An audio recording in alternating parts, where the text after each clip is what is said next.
Alrighty. Well, welcome to the first live stream of Cowboy's Tech and Review. Coffee. Yeah, coffee and Monster. Gotta love it. Anyway, so today we're going to be discussing my tevo. Now, I said I'd get the review out. It's been a while, been about a week. Haven't really had a whole lot of time with the holidays. Like I said in my previous video with the review of the Maker Geeks December Geek Box. I ordered my TiVo the 13th of December, got it the 19th. I had it together by the 21st. Now, the TiVo, it's a budget do-it-yourself 3D printer. There's a lot of people out there that do run it. A lot of help sites, like Facebook group, TiVo Tarantula Prusa i3 owners, TiVo Tarantula Prusa i3 newbies. First things first, if you order this kit, give me 1 second here. When you get it, you'll receive this. This is the manual. First thing you do, you throw this piece of shit in the garbage.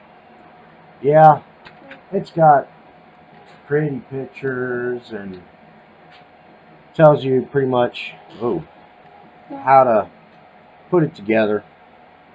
But you throw this hunk of junk straight in the trash. The only thing you want to keep out of this manual is right here, page 29. The only thing you want to keep is this. This is the wiring schematic. I apologize for my camera. I don't have a whole lot of money, so I can't afford any fancy flashy cameras, you know, like some of the bigger guys like 3D Printing Noob, 3D Printing Noob, 3D Printing Nerd, Barnacles. I'm working on it. Got to get my makerspace up. But yeah, you throw that manual in the garbage, and you go online to YouTube and look up the videos by Maker Farm. I used them. They're great, step by step, to help you get it together. Pay attention. If you have to, you can rewind and watch it again. I've actually got my printer going right now. My laptop's kind of stationary at the moment because I don't want to move it due to signal. Coffee. But, like I said, we're still sitting here. I don't have anybody in live chat yet, which I expect. First thing you want to do, all the acrylic parts, period, reprint them. There's a couple of things on Thingiverse, like the Z-axis bracket. The first thing you want to do, the second you get this thing printing decently, is print out a brand new Z-axis bracket that has supports, or else you will snap it. I mean, it does not take much. If your axis is just a hair off on the Z and your gantry is sitting at any kind of slight angle, the second it goes up, it'll flex it down and it'll snap that Z-axis mount in acrylic. So all the acrylic parts, I went ahead and 3D printed a backup part, just so in case I do break the acrylic, I've got a backup and I can still keep printing. Take a few minutes to tear it apart, replace the part, get it back up and going. Now, so far, I'm really loving the TiVo Tarantula. It prints awesome. I mean, it took me a week and a half to really dial it in. I had some pretty crappy prints at first, like printing out the TiVo Fang fan, which, let me grab my box here. My diaper box full of parts that I've printed. There's my ABS Fang fan, and, alright, this was my first print. First thing I printed, before I printed any of the backup parts. Oops. As you can see, I can't hold on to it. Got a lot. That was with no supports, so you got a lot of overhang, a lot of droopage. I'm still dialing in some of the settings. This is the Fang fan. Mounts up like this. Fan goes on top. This mounts up above your extruder, and it's supposed to blow air down to cool off your print. That was my first print. Wasn't too bad. I think I was printing at 80 millimeters a second, using the stock firmware, and it was acceptable, but not acceptable at the same time. So my second print, I broke out the ABS because, as most people know, ABS has a higher melting point. It can withstand the heat. So I printed the second one. It didn't turn out too awful bad, but I still wasn't happy with it at all. A lot of overhang. Just really wasn't happy with the quality. And these two colors. This was the PLA that came with the TiVo. You got a real small roll. I've still got some ABS over. Let me go ahead and grab it real quick. I mean, you get a small roll. About, there's still a lot of ABS still on there. I'm not a big fan of ABS. It stinks when you're printing. I've got two little kids, When this was printing, my little one came up, Daddy, that stinks, so I bumped up the speed a little bit at the end, just try to get it to print out. Not real happy with ABS. Now, as it went on, the next thing after I printed out all my parts, I went ahead and flashed the firmware. I should have done that first, because as soon as I did that, I went with the Marlin Easy Config firmware flash, which is real simple, step by step. There's several printers that are compatible with it, and I can't complain. Marlin's a great system to run on your Arduino board. I've been printing out a lot of lithopanes here lately. Just finished this one up today, and that's at 0.2 layer height at 60 millimeters a second. And if I had a way, let's see if I can do this. I don't know how well it's going to show up on the camera here. Let me go ahead and throw a flashlight behind it. But that is my brother and best friend and his sister, James Hines, and his sister Callie. But this is one of the Christmas gifts that I printed for. So turn this off. Like I said, I'm not very good at talking on camera. It might take me a little bit to get used to it, and a lot of other stuff going on. So anyway, like I said, I printed out the large fan, the new large fan, which is the XL version 4.0. Excuse me, I'm still trying to get over sick. But all in all, for $214, I got a $5 discount from 3dprintersuniverse.com. Had it in 5 days. With the wildfires going on in California, with holidays and UPS, I can't complain. That was fast shipping. There's guys out there that order it from China. They're still waiting on it, and they've had a month order. So anytime I get a chance, I tell people, hey, if you want to get a TiVo, go to 3dprintersuniverse.com. They're great. Great customer service. I had called them up 2 or 3 times, trying to get their opinion on, what would be a good printer, what my price range was. The TiVo came up. I think the Sunhokey came up, and there was one other one that was right in my price range. But I'd done a lot of research, probably about 300 hours worth of research on YouTube, looking at different versions of printers that were in about a $250 price range. Because one, I'm poor.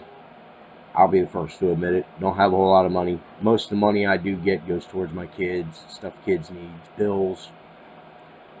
But I've always been into 3D printing. I'm watching these guys just print awesome things. One of my big printers I want, in the worst way, I want a G-Max. I want a G-Max 1.5 XL.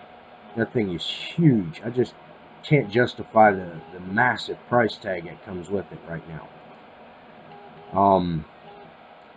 Another thing, the TiVo does not come with a spool holder, which was a pain in the ass. Sitting here babysitting it, spinning the filament spool. You know, it's sitting flat. You got to spin it so it don't hang up. So I went ahead and printed out a spool holder. You know, I'm still using it. Works pretty good. I don't see a reason why I should have to print out another one. Let's see if I can unravel it here a little bit. See if I can bring it over. But it's a little piece, one on either side, and it takes one pin on each side here for the legs, and then one through the center that the spool rides on. Thingiverse, I'll go ahead and drop the link underneath for that Thingiverse file. What else was there? The LCD board. As you can see, I'm printing right now. You know, I use Cura, and let's see. I think it's Cura 3.1 that I'm running. I have to look real quick. You have to excuse me. Oh, wrong side.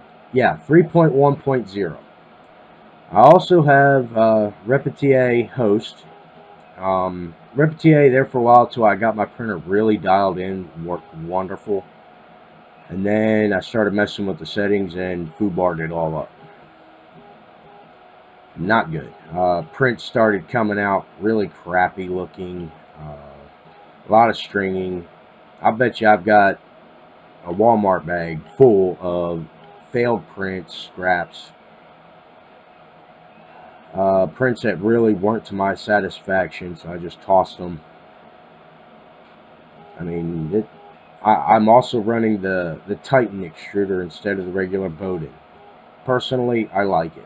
Now, if you do hook up the Titan extruder, be prepared to have to go into the firmware and reverse the current on it, because when you go to fire up to your first print run, my first thing that happened with me, I noticed instead of extruding the filament into the print head, it was retracting it.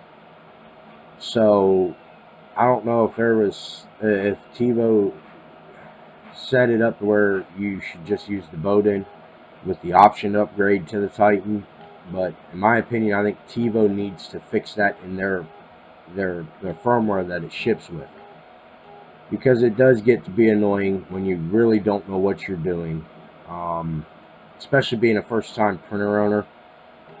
When I got this printer, I've had one printer before. I had a Sunhoki Prusa i3. I had maybe 2-3 weeks of print time on it. It was all acrylic, very finicky, very touchy.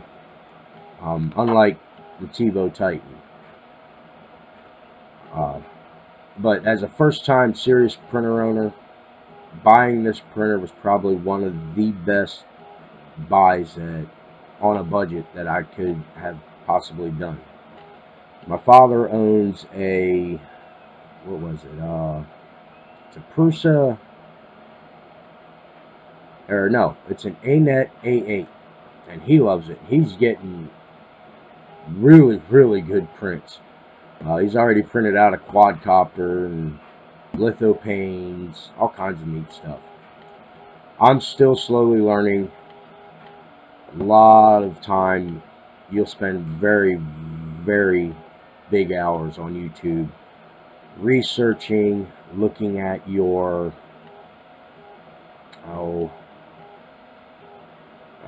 learning how to update your Marlin firmware, learning how to get into your firmware to adjust. I've only got a single extruder. I've got the regular bed size.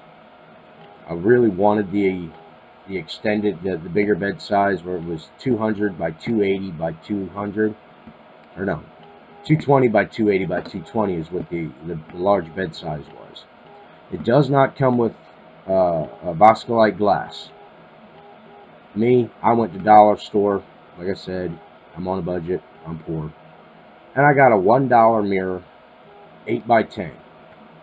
It's a little small for the glass. It's long on one side, so it hangs over the back, and it's short on width-wise, but I've been printing on it without any problems. I've had the bed temperature up to 90 degrees Celsius.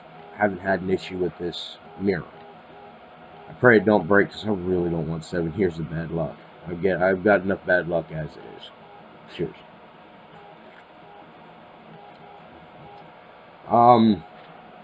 Another thing, your belt tensioning system. There is none. That they say just tighten the belts up really, really tight and then zip tie them. I printed S-clips. I think I've got one. Yep, I still got one here. Give me a second. And I also printed it out of the green. Just basic little S-clip. It clips onto your belt and tightens up your belt. I had a lot of problems at first with my bed and the carriage, the extruder carriage. I can't remember if that's the X and the Y axis of the belt slipping or jumping teeth, and it would print a layer, and then as the Z axis would go up, it would offset, and it got frustrating. So after I printed my cooling fan and printed some extra parts, this here saved me a lot of headaches. I'll see about dropping this one here in the description also. Now, with the value functionality, the only thing that stops you from printing whatever you want is basically your build volume and the size of your imagination. If you can think it and you can design it, you can print it. Another reason why I got the TEVO is because it's considered modular. It runs off, the framework is 2020 and 2030 extruded aluminum rails. Now, if I want to, all I need to do is get a longer Z-axis threaded rod and some extruded aluminum rails and replace them out, and I can go wider and taller with it, which is what I'm thinking about doing, because my build volume is really nice. I really like it.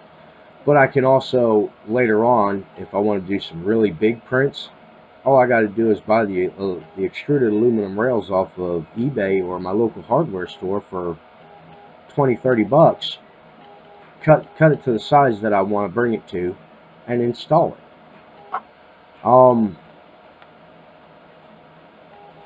And speaking of extruded rails, I do have a complaint with these. There have been issues with the little clips that go inside to help square your frame up. And these are all the leftover parts that I had from the bags. These things, they're crap. You can't get a true squaring with these. They sit inside the frame, and either one side or the other is going to be off because it runs on a threaded set screw that you can't adjust properly. They sit inside one side goes into the extruded aluminum here, and then the other side sets in, and then you just tighten the screws. My issue was, when I was doing it, I'd tighten one side up, and it would bring it in or push out, and I couldn't get it completely square. They did include two corner brackets, which instead of just being this, it looked, oh, I don't have any printing. Crap. It's basically a triangle, but it's the width of your extruded aluminum. And when it slots in, it's at a perfect 90-degree angle. So when it slots in, it'll keep your frame square. Invest in them. Definitely invest in them. I need to get 2 more for the top and 4 more for the cross section at the bottom. The acrylic bed. The acrylic piece that the bed sets on. Not fond of it. I have yet to print out another one because I've been busy printing other things that are needed around the house. That and tons of litho panes. I got friends out there that think these things are the neatest things ever since pockets on shirts were invented. Litho panes are really good, but they make a carbon fiber add-on kit for these things that replaces all of your acrylic parts with carbon fiber. They make the aluminum. I'm not fond of aluminum because if it warps, it will throw your bed level off in a heartbeat. That's one of my biggest things. Is I have a hard time keeping my bed level because I do not have the auto level kit.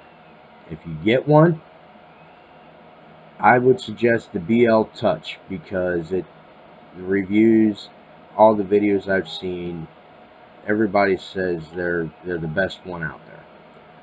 I can't justify a $45 price tag for one, although I probably end up getting a cheap Chinese clone for 20, 30 bucks. Although I should spend the extra 20 just to get a true BL Touch. Threaded rod. Mine was bowed a little bit when it came out of the package. Wasn't too happy about it. But with a little bit of pressure, I was able to get it at least halfway decent enough to get printing. The coupler, it's a flex coupler, not a stable, solid coupler, which comes in handy because the threaded rod coupler that lifts the the y-axis up. Or is it the x-axis? Oh, I'm still learning. The axis at side to side where the print head rides. It's only a single z-axis. They have this dual z-axis upgrade you can get. I think it's $83. Comes with a second Z motor, threaded rod, the brackets for it. I'm thinking about doing that upgrade because the axis on the right side, you'll have the Z-axis motor, threaded rod coming down. You have nothing on the left side. And it just sits there freely. But you're supposed to be able to tighten the wheels up to where it stays fairly level. I've already experienced sagging and drooping where instead of sitting level, the side that has a threaded rod is where it's supposed to be. The other side will droop down or droop up. I've tightened everything down pretty tight to the point where I've almost cracked my acrylic. I'm fixing to readjust it again after I get the new pieces printed out. And there are tons of mods for this thing. Absolutely just tons and tons of mods. From bases, MOSFETs, covers. I'm probably going to do the EV3D or E3DV4 or V6 volcano hot end for it. Definitely going to go with either the hardened steel nozzle or probably a ruby nozzle. Like I said, I've got to justify the $90 for the ruby, but at that point I'll be able to run pretty much any filament that's out there, all the abrasive filament, without having to worry about replacing my nozzle every couple weeks. I haven't broken anything really on it, anything major I haven't broke. I've had to reflash the firmware twice because the first time I got in, started messing with the settings, messing with the jerk and the acceleration, and completely foobarred it. And I didn't listen to the video because I was impatient about going into your control box and saving the configuration straight from Marlin. That way you can do a fail-safe and revert back to it. That was my mistake. I made sure I did it this time. Now, when you're doing your firmware, set your acceleration from the stock standard of 1,000, bring it down to 800. That's what I was reading about, and I've noticed a massive improvement. This print was done. This is a deck box that I designed, or that I didn't design, but somebody designed it on Thingiverse. Was done with the stock settings on Marlin without redoing the acceleration, the jerk. It's really not the greatest. You can still see a lot of lines. Now, I printed this one this morning, and it is absolutely, in my opinion, probably one of the best prints I've printed out. That was done with acceleration at 800 instead of the stock 1000. I'm running, let me pull up my Cura, running a 0.2 layer height with a skirt brim line of 0.4, a wall thickness of 0.8 top and bottom. Infill density, I had my infill set at 70% for that box, just so it would give it strength up near the top, because I also printed the lid. Printing temperature, I'm running Maker Geeks Maker Series PLA that I got in the Geek box, which is Paul's Blue Car, which is this color right here. Really beautiful blue. I'm running my printing temperature right around 210 degrees Celsius. Build plate temperature is right at 60. Flow rate, 120%. It keeps from having clogs, divots, any major imperfections on the outside. Most people have artifact issues. I do have my retraction set. My retraction speed set at 35 millimeters a second. Nozzle switch prime speed is at 30 millimeters a second. Right now I'm printing at 70 millimeters with a travel speed of 60. I do have print cooling enabled, no support, and I print everything in the special mode of all at once. With Cura, I do have an issue with the picture on the build plate. When it shows on the plate it's supposed to be a certain size, it'll actually be smaller on my actual build plate. I'm still trying to figure out what the issue there is. I don't know if it's my settings in the firmware or if it's Cura just being stupid. I stopped using Repetier simply because of it got confusing. Being somebody starting out printing, there were just so many settings to mess with that you can really, really mess it up. Another thing, the gears on the Tevo are very, very sensitive. You run it too fast, you'll strip them. You run it too slow, and it just really doesn't feed right. Other than that, I don't really have a whole lot of complaints. Although it does take a lot of fine-tuning to dial this thing in. Be prepared for a week and a half, 2 weeks, YouTube videos, forums, Facebook. The guys and girls over there at the Facebook Tevo Tarantula Prusa I3 owners, and over at Tevo Tarantula newbie owners, really, really helped me out a lot in my earlier setups, and now I'm doing the same. If you want, you can find me on Twitter, you can find me on Facebook, and if you need a configuration H file, I will be glad to copy it over. Drop a line in Facebook group, and for the configuration H from Cowboys Tech and Review, I'll drop my file there. See if that'll help you out. Also, with the Tevo Titan extruder, it's set for 100 millimeters a second.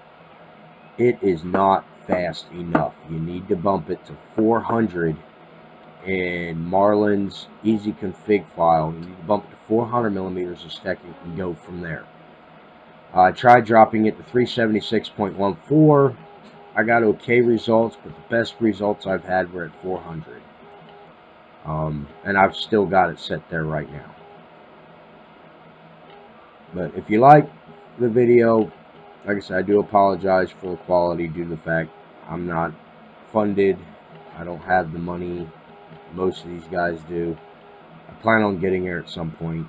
If you like the video, if you want to see me print something, drop a line. Feel free to comment. Let me know what you want to see next. Anytime I get another printer, I'll do a review on it, and we'll get the video up. But before I go, I've got another one that I am in the process of printing.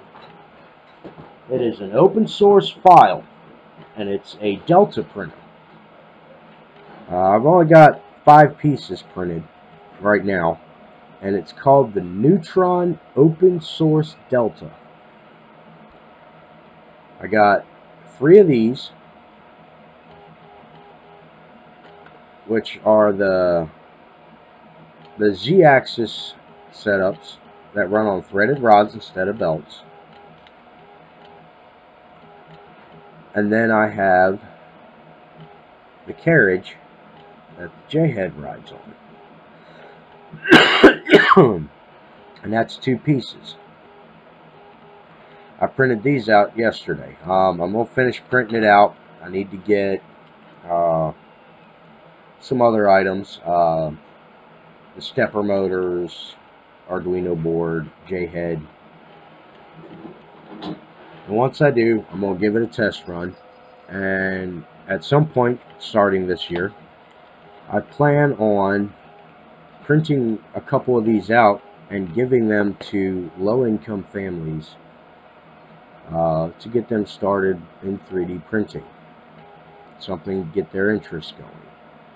I want to share my experiences. I have a blast printing. You know, I have a blast printing for other people. Some of the requests that you get can be pretty stupid and pretty ignorant.